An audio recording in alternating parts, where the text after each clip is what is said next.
پاکستان کی سیاست کا منظرنامہ بہت تیزی سے تبدیل ہو رہا ہے۔ پاکستان میں اس وقت جو اقتصادی صورتحال ہے، معاشی صورتحال ہے، اس کے اوپر لوگ مطمئن نہیں ہیں۔ سیاسی حلقے بھی موجودہ سیٹ اپ سے مطمئن نہیں ہیں اور خود حکومتی اتحاد میں دراڑیں پڑی ہوئی ہیں۔ وہاں بھی جو اتحادی جو ہیں وہ ایک دوسرے سے شاکی ہیں۔ پیپلز پارٹی پنجاب کے اندر اپنا اثر رسوخ بڑھانا چاہتی ہے اور پیر رکھنے کی جگہ چاہتی ہے، اور اس کے لیے بلاول بھٹو وہاں لاہور کے اندر مختلف سرگرمیوں میں مصروف ہیں، اور مسلم لیگ نون جو ہے وہ سندھ میں وہ اپنا حصہ بڑھانا چاہتی ہے۔ لیکن دیکھا یہ گیا ہے کہ مسلم لیگ نواز شریف نے کبھی بھی سندھ میں اور کراچی میں مخلصانہ کوششیں نہیں کی۔ وہ ہمیشہ جو ہے وہ اپنی سیٹوں کے لیے، اپنے الیکشن کے لیے اور اپنے اثر رسوخ کے لیے تو کراچی کو استعمال کیا ہے، لیکن کراچی کے عوام کے ساتھ ان کا جو تعلق ہے وہ بس دور دور ہی کا ہے۔ مولانا فضل الرحمان بھی بہت سرگرم ہیں اور وہ بے انتہا شاکی ہیں اپنی جماعت سے اور اپنے اتحادیوں سے، اور وہ بھی آئین کی بالادستی کی بات کرتے ہیں، آئین کی جو حکمرانی کی بات کرتے ہیں، اور وہ جو ابھی حال ہی میں جو تبدیلیاں ہوئی ہیں، جو ایوان میں جو قوانین تبدیل کیے گئے ہیں، آئین کے اندر جو ترمیم کی گئی ہے، اس کے سخت ناقد ہیں، اور وہ کہتے ہیں کہ آئین جو ہے اس میں جو بھی تبدیلیاں کی ہیں وہ آئین اور آئین کے تو خلاف ہیں ہی ہیں، قرآن و سنت کے بھی خلاف ہیں، اور اس کے لیے مولانا کوشش کر رہے ہیں، اور کراچی کے اندر وہ بہت جلد ایک اجلاس بلانے والے ہیں 22 دسمبر کو، اور اس کے لیے انہوں نے کیا حکمت عملی طے کیے اور کن باتوں کے اوپر وہ اس اجلاس میں بات کریں گے، یہ آئیے انہی کی زبانی سے سنتے ہیں۔ حال ہی میں جو آئینی ترامیم کی گئی ہیں، حال ہی میں جو قانون سازیاں کی گئی ہیں، میں اس وقت اس تفصیل میں نہیں جانا چاہتا، لیکن یہ بالکل قرآن اور سنت اور حدیث کی نفی کرتے ہیں۔ اس سے ان کو دینی علوم سے ناواقفیت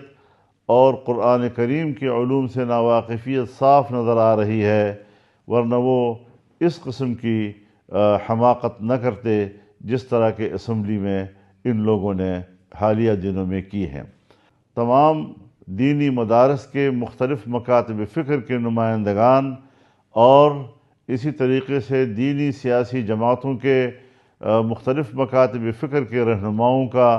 ایک اجتماع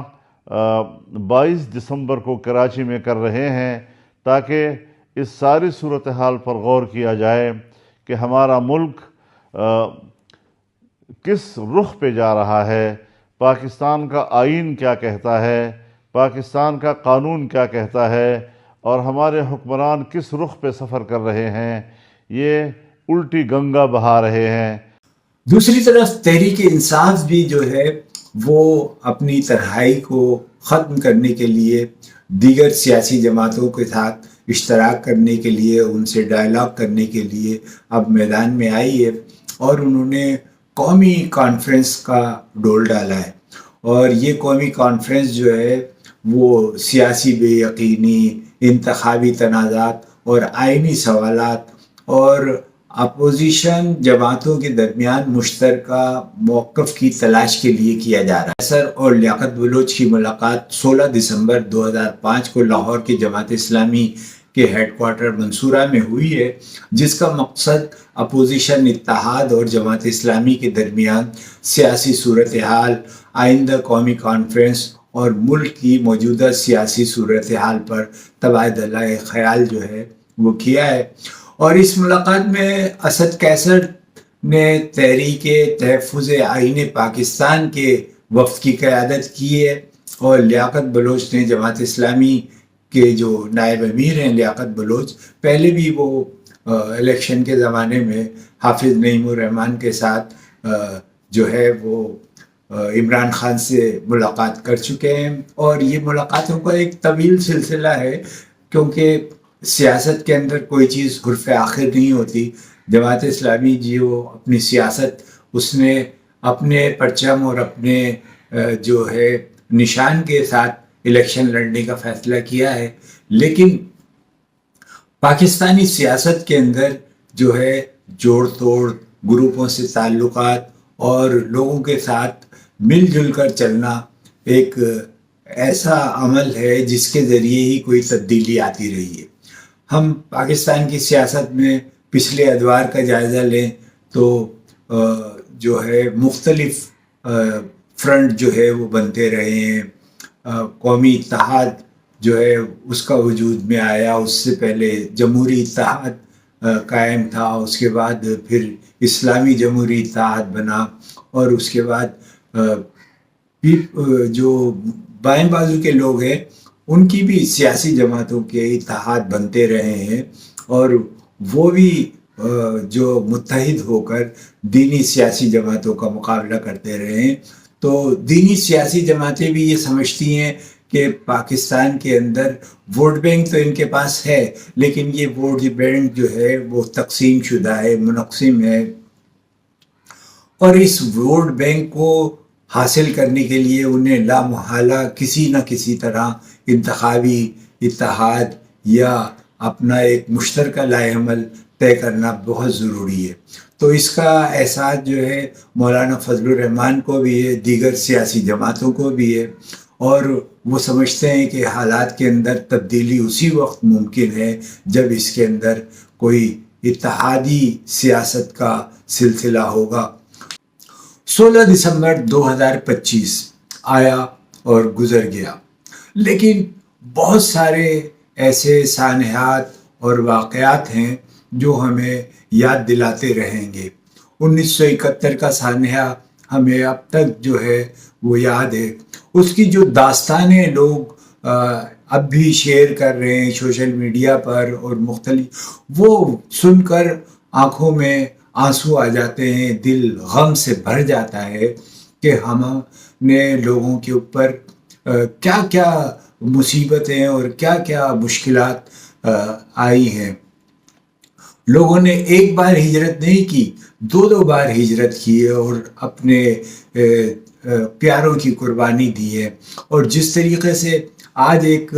ویڈیو میں دیکھ رہا تھا اور وہ بتا رہا تھا کہ کیمپ کے اندر انہیں 4 دن تک بھوکا پیاسا رکھا گیا تھا، اور پھر وہ جو مکتی باہنی کے لوگ آتے تھے اور وہ اشارے سے ان خواتین کو اٹھا کر لے جاتے تھے، بلا کر لے جاتے تھے، اور یہ ایسے واقعات ہیں جو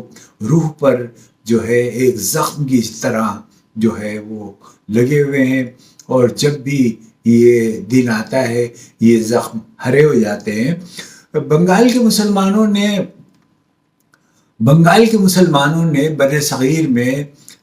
پاکستان کے قیام کے لیے جو جدوجہد کی ہے وہ بے مثال ہے۔ انہوں نے بے انتہا قربانیاں دیں، وہ ہم سے زیادہ اچھے مسلمان تھے، بہت زیادہ محب وطن تھے، اور وہ پاکستان کی جو ہے وہ سالمیت بھی چاہتے تھے، لیکن ہم نے جو ہے ان کو جو ہے وہ حق نہیں دیے، یہاں تک کہ وہ اپنا 51% ہوتے ہوئے بھی ایک صوبہ تھا اور اس کی آبادی جو ہے وہ پاکستان کی آبادی میں 51% تھی، اور ہم نے اپنے باقی 4 صوبوں کو ملا کر بھی اس کی آبادی کے جو ہے وہ مساوی نہیں ہو سکے تھے۔ تو سہروردی نے اس بات پہ بنگال کے لوگوں کو آمادہ کیا کہ وہ اپنا 1% چھوڑ کر برابری کی بنیاد پر پاکستان میں جو ہے وہ کام کریں، اور نشستوں کا اور پاکستان میں اپنے حقوق کا وہ برابری کی بنیاد پر تعین کریں، لیکن یہ برابری کی بنیاد پر بھی ہم ان کو دینے کو تیار نہیں تھے۔ جو مسلم لیگ بنی ہے جس نے پاکستان کی تخلیق کی ہے اور پاکستان کو بنایا ہے، وہ بنگال ہی میں بنی ہے، اور 1906 میں مومڈن ایجوکیشن سالانہ کانفرنس ہوئی تھی، جس میں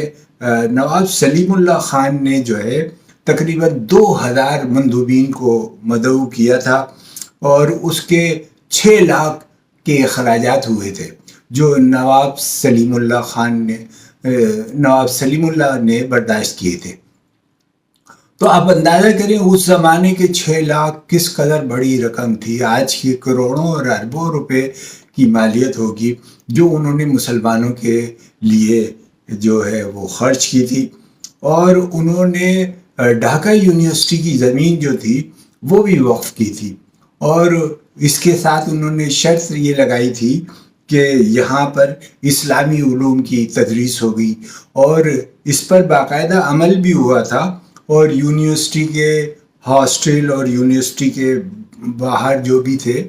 ان میں ہر ہاسٹل کے اندر ایک مؤذن کا تقرر کیا گیا تھا جو باقاعدہ نماز پڑھاتا۔ تو یہ تو بنگال کے لوگوں کی اپنے دین سے، اپنے وطن سے، اپنے لوگوں سے محبت کی جو تھی وہ داستان ہے، اور یہ قربانیوں اور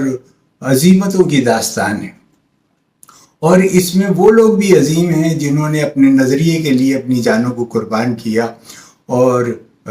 جد و جہد کی، اور وہ لوگ بھی عظیم ہیں جنہوں نے اپنے ملک اور اپنی قوم کے لیے جد و جہد کی اور ایک الگ حصہ جو ہے وہ تخلیق کیا۔ آج ہم دیکھ رہے ہیں کہ برسوں کے بعد وہی بنگلہ دیش جو ہے اسلام کے نعروں سے گونج رہا ہے، اور اسلام کی بات ہو رہی ہے۔ جماعت اسلامی وہاں کی صف اول کی جماعت ہے، اور اس کی تاریخ بھی قربانیوں کی تاریخ ہے۔ وہ لوگ اپنے نظریے سے جو ہے وہ پیچھے نہیں ہٹے، اور انہوں نے نظریے کے لیے ہر صورت میں قربانی دی، اور انہی قربانیوں کا ثمر ہے کہ آج مشرقی پاکستان، جسے آج بنگلہ دیش کہا جاتا ہے، وہاں اسلام کا بول بالا ہے۔ اسلامی قوتیں جو ہے اس وقت اقتدار میں ہیں، اور جلد ہی الیکشن ہونے والے ہیں، اور اس الیکشن کے لیے بھی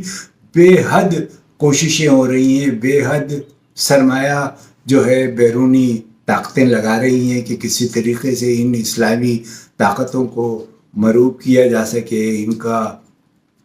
کوئی توڑ کیا جا سکے۔ لیکن اسلامی جمعیت طلبہ، اسلامی چھاتر و شبیر اور جماعت اسلامی جو ہے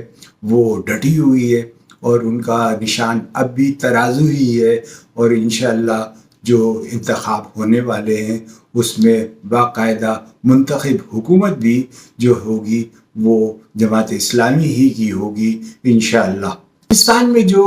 آئین کے ساتھ کھلواڑ ہو رہا ہے، جو پاکستانی قوانین کی جو جس طریقے سے پامالی ہو رہی ہے، اس پر ہر آدمی جو ہے وہ سوچتا تو ہے۔ اور جو جماعت کے جو اقتدار میں جو جماعت ہے، یعنی پیپلز پارٹی، مسلم لیگ اور اتحادی، ان کے لوگ بھی جو ہے اس سے شکایت رکھتے ہیں۔ جو اس وقت حکومتی سیاسی اتحاد ہے وہ مختلف جو ہے مسائل کا شکار ہے، آپس کی رنجش اور وہ بھی ہے، اور اس کے ساتھ بے انتہا دولت کمانے کا جنون بھی ہے، اور رشوت اور کرپشن جو ہے بہت عروج پر ہے، اور اس کی شکایت سب لوگوں کو ایک دوسرے سے کرتے ہیں، اور لوگوں کو پتہ ہے کہ کون جو ہے کرپشن کر رہا ہے اور کتنا مال بنا رہا ہے۔ تو یہ سسٹم جو ہے ان کو اسپیس بھی دیتا ہے، ان کو یہ مواقع بھی فراہم کرتا ہے، اور یہی سسٹم جو ہے کبھی کبھی ان کو گریبان سے بھی پکڑ لیتا ہے، جیسے اب فیض حمید کے اوپر احتساب شروع ہوا ہے۔ تو یہ احتساب یک طرفہ ہوتا ہے، اور اس احتساب کے لیے وہ کسی کو معاف کر دیتے ہیں، جیسے باجوہ صاحب کو انہوں نے 7 خون معاف کر دیے، اور اب فیض حمید جو ہے بہرحال ان کے شکنجے میں۔ اور اب جو آئندہ صورتحال ہے وہ بھی یہ محسوس ہو رہا ہے کہ ملک کے اندر جو ہے زبردستی اور ظلم اور ایسی سیاسی پابندیوں کا دور شروع ہو رہا ہے جس کے اندر سیاسی کارکن اپنے آپ کو بے دست و پا پاتا ہے، اور سیاسی کارکن کی آزادی جو ہے وہ تقریباً ختم ہو کر رہ گئی ہے، اور وہ سمجھتے ہیں کہ اب ملک جو ہے وہ ایک جیل خانہ کی صورت اختیار کرتا جا رہا ہے، جہاں پہ ہر طرف پابندیاں ہی پابندیاں ہیں۔ تو اس صورتحال میں بہرحال آئندہ چند برسوں کے اندر کوئی تبدیلی تو آنی ہے، کوئی راستہ تو نکلنے والا ہے، اور یہ راستہ پاکستان کے لیے اچھا ہو، ملک کے لیے خوشحال ہو اور ملک کی معیشت بہتر ہو، یہی کہا جا سکتا ہے اور اس کے لیے دعا کی جا سکتی ہے۔ اگلے بلاگ میں سیاسی صورتحال پر، ملکی صورتحال پر، اس شہر کی صورتحال پر بات چیت کریں گے۔ آپ کو اگر میرا ولاگ پسند ہے تو اس پر کامنٹس کریں، لائک کریں اور اسے سبسکرائب کرنا نہ بھولیے۔